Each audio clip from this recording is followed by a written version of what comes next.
से 7 नए चेहरे हैं जो योगी कैबिनेट का हिस्सा आज हो सकते हैं। ये बड़ी खबर और बड़ी जानकारी हम आपको लगातार दे रहे हैं और उन तमाम नामों पर भी हम चर्चा करेंगे।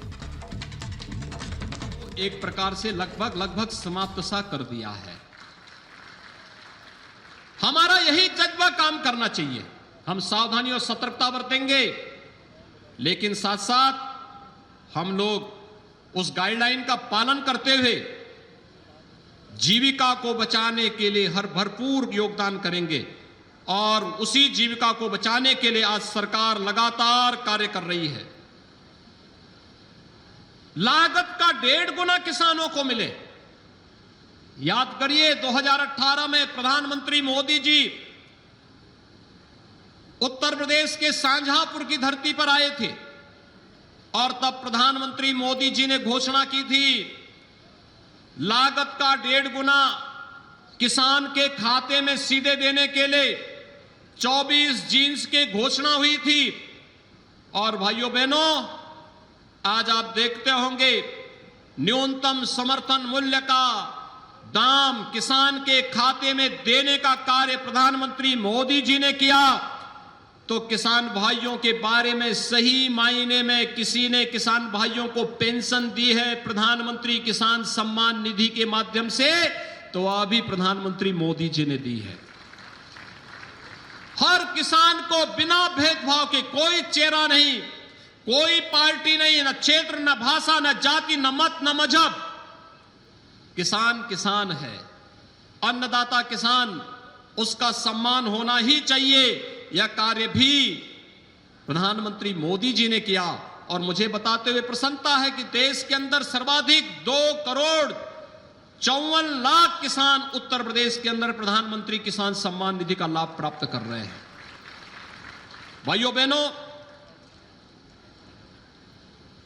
किसान के खेत के लिए, सिंचाई के लिए अच्छा साधन चाहिए।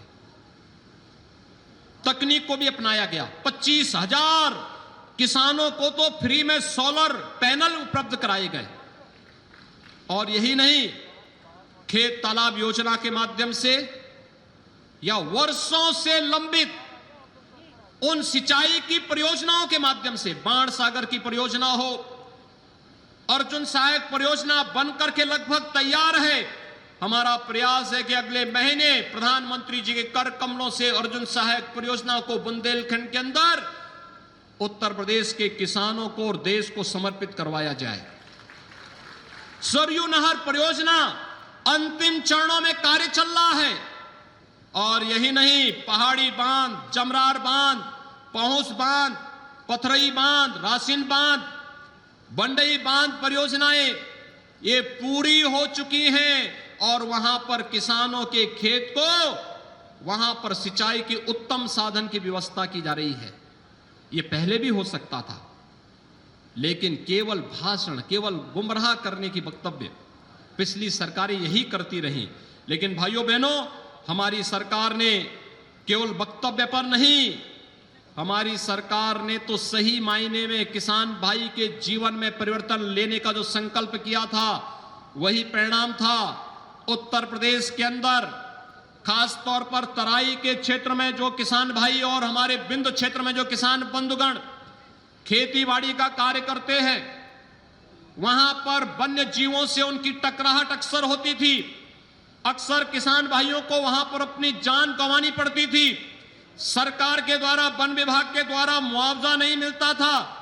हमारी सरकार ने निर्णय लिया कि हम इसको आपदा में घोषित करेंगे और अगर किसी किसान का, किसान के परिवार की किसी की क्षति होगी तो या तो वह आपदा राहत के मद से हम उसको 4 लाख रुपया देंगे, और नहीं तो कृषक दुर्घटना योजना के अंतर्गत से सम्मिलित करते हुए किसान हो या बटाईदार, प्रत्येक को 5 लाख रुपए की सहायता इस मामले में देने का कार्य करेंगे।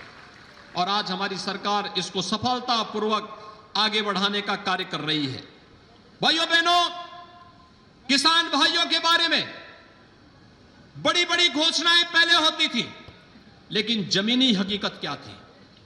जमीनी हकीकत से इसका कोई लेना देना नहीं था। आज हम सब आपके बीच आए हैं। मैं धन्यवाद दूंगा उत्तर प्रदेश गन्ना विभाग को। भाइयों बहनों, गन्ना विभाग ने सचमुच जो काम किया 2007 से लेकर के 2017 तक जितना गन्ना मूल्य का भुगतान किसानों का 10 वर्ष में नहीं हुआ, मात्र 4.5 वर्ष में 1,44,000 करोड़ रुपए का गन्ना किसानों का गन्ना मूल्य का भुगतान हुआ है। और हम लोगों ने तय किया है कि 30 नवंबर तक अधिकतर गन्ना मूल्य का भुगतान करने की कार्रवाई होने के साथ साथ चीनी मिलों को फिर से संचालित करने की व्यवस्था भी हम करेंगे। सरकार तय कर रही है कि एक मुश्त योजना के माध्यम से किसानों पर जितना भी बिजली बिल का बकाया है उसमें ब्याज माफ करते हुए हमने कमेटी गठित की है कि इसमें और क्या इनको राहत दी जा सकती है। लेकिन किसान भाइयों का शोषण नहीं होना चाहिए, किसी भी स्थिति में नहीं होना चाहिए। और इस दिशा में बहुत जल्दी सरकार एक बहुत ठोस योजना लेकर के आने वाली है।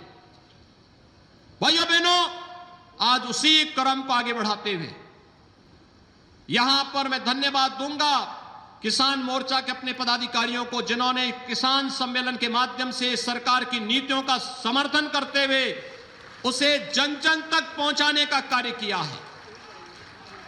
और आज मैं यही कहने के लिए आया हूं कि भाइयों बहनों, किस प्रदेश के अंदर किसान भाइयों के सामने समस्या क्या थी? शासन की योजना का लाभ उन तक नहीं पहुंचता था। आपने देखा होगा प्रधानमंत्री मोदी जी ने डीएपी और यूरिया में अभी सब्सिडी की दर बढ़ाई है। 1200 रुपए डीएपी के प्रति बोरे में सब्सिडी दी है। जो यूरिया और डीएपी महंगी हो रही थी उसका लाभ उन्हें दिया, बीज में सब्सिडी का लाभ उन्हें दिया। प्रदेश के अंदर बीज और खाद की कमी किसानों के लिए नहीं होने दी। और यह वही उत्तर प्रदेश है, पहले किसान भाई को लाइट मिलती नहीं थी, बिजली के लिए रात्रि को जाता था तो सुरक्षा नहीं मिलती थी, और अगर मोटर खेत में छोड़ के कभी चलाया तो अगले दिन मोटर भी गायब हो जाती थी। कभी रात्रि के अंधेरे में निकलता था तो जान गंवानी पड़ती थी। भाइयों बहनों, आपने देखा होगा पिछले 4.5 वर्ष के अंदर प्रदेश के अंदर कोई दंगा नहीं हुआ है। मुजफ्फरनगर में 2013 में जो दंगे हुए थे उसमें मरने वाला कोई था तो किसान था। वहां पर अपनी जान गंवाने वाला कोई था तो किसान के पुत्र थे, किसान के बच्चे थे। लेकिन तब सरकार दंगाइयों का सम्मान कर रही थी। हमारी सरकार में दंगे नहीं हो सकते, क्योंकि दंगाइयों को मालूम है दंगा करेंगे तो 7 पुस्तक भरते भरते पूरी पीढ़ी की पीढ़ी